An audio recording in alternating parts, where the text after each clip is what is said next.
आज हम एक ऐसे टॉपिक पर बात करने जा रहे हैं जिसका असर भारत के लाखों सरकारी कर्मचारियों, सैनिकों और पेंशनर्स पर पड़ता है, और वो है 8वां वेतन आयोग।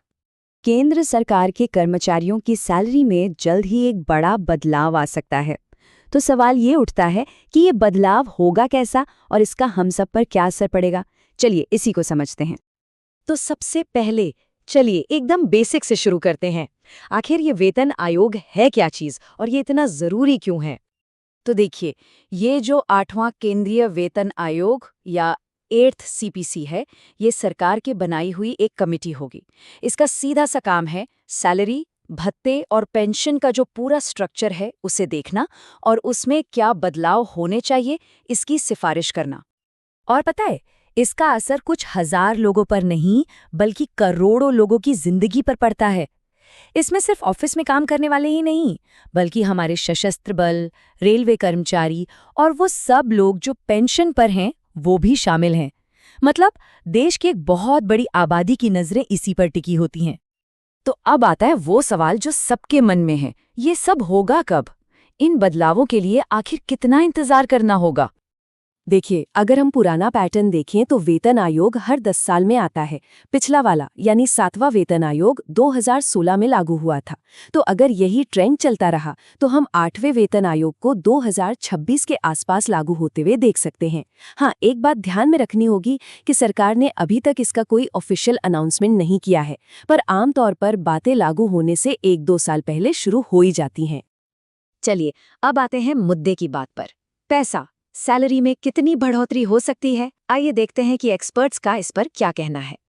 तो देखिए, सैलरी बढ़ने का जो सारा गणित है ना, वो एक चीज पे टिका है, फिटमेंट फैक्टर। आसान भाषा में कहें तो ये बस एक नंबर है, एक मल्टीप्लायर। इससे आपकी बेसिक सैलरी को गुणा किया जाता है और नई सैलरी तय हो जाती है। अभी ये फैक्टर 2.57 है, लेकिन जिस तरह से महंगाई बढ़ रही है, एक्सपर्ट्स का अंदाजा है कि 8वें वेतन आयोग में इसे बढ़ाकर 3.0 से 3.5 की बीच किया जा सकता है। बिल्कुल सही सवाल।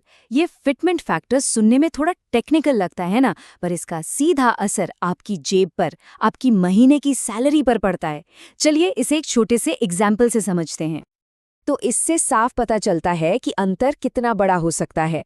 मान लीजिए किसी की बेसिक सैलरी 30,000 रुपये है, तो आज के 2.57 फैक्टर से ये बनती है 77,100 रुपये।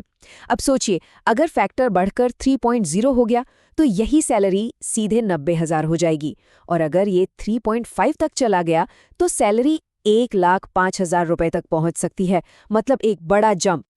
तो सब कुछ मिला के देखें तो एक्सपर्ट्स का मानना है कि कर्मचारियों के वेतन में औसतन 20 से 25% की बढ़ोतरी देखने को मिल सकती है। ये एक बहुत बड़ा हाइक होगा। लेकिन रुकिए, कहानी सिर्फ बेसिक सैलरी पर ही खत्म नहीं होती। वेतन आयोग की सिफारिशों का असर सैलरी के कई दूसरे हिस्सों पर भी पड़ता है। बेसिक सैलरी के अलावा एचआरए यानी मकान का किराया भत्ता और टीए यानी ट्रैवल अलाउंस, इन जैसी चीज़ों में भी बढ़ोतरी की उम्मीद है। इसका मतलब ये है कि सिर्फ बेसिक पे ही नहीं, बल्कि जो इन हैंड सैलरी आती है उस पर भी बड़ा असर पड़ेगा। इसके साथ साथ पेंशन के फॉर्मूले और खासकर रक्षा बलों के लिए जो रिस्क अलाउंस होते हैं, उनमें भी सुधार की उम्मीद की जा रही है। अच्छा, इन सब में एक बहुत ही जरूरी बदलाव है महंगाई भत्ते यानी डीए का रीसेट होना। ये थोड़ा टेक्निकल है, पर इसको समझना बहुत जरूरी है। तो होता क्या है, इसकी प्रक्रिया काफी सीधी है। जैसे ही नया वेतन आयोग लागू होता है, अब तक का जितना भी डीए जमा हुआ है उसे आपकी बेसिक सैलरी में जोड़ दिया जाता है। इससे आपकी बेसिक सैलरी एक झटके में काफी बढ़ जाती है, और फिर डीए का मीटर वापस 0 पर आ जाता है, ताकि वो आगे की महंगाई को कवर करने के लिए फिर से बढ़ना शुरू कर सके। यहाँ पर एक बात याद रखना बहुत बहुत जरूरी है। अभी हम जो भी बातें कर रहे हैं वो सब एक्सपर्ट्स के अनुमानों और पुराने पैटर्न पर आधारित हैं। सरकार की तरफ से अभी तक कुछ भी ऑफिशियल नहीं कहा गया है। तो इस पूरी चर्चा का निचोड़ क्या है? हमें क्या ध्यान में रखना चाहिए? चलिए अब तक की सारी जरूरी बातों को फटाफट समेट लेते हैं। तो कुल मिलाकर तस्वीर कुछ ऐसी बन रही है। हम 2026 के आसपास एक नए वेतन आयोग की उम्मीद कर सकते हैं। यह फिटमेंट फैक्टर को काफी बढ़ा सकता है, शायद 3.0 से 3.5 तक। इसका सीधा मतलब होगा सैलरी में 20 से 25% तक का एक बड़ा हाइक, और डीए की गिनती बिल्कुल नई शुरुआत करेगी, 0 से।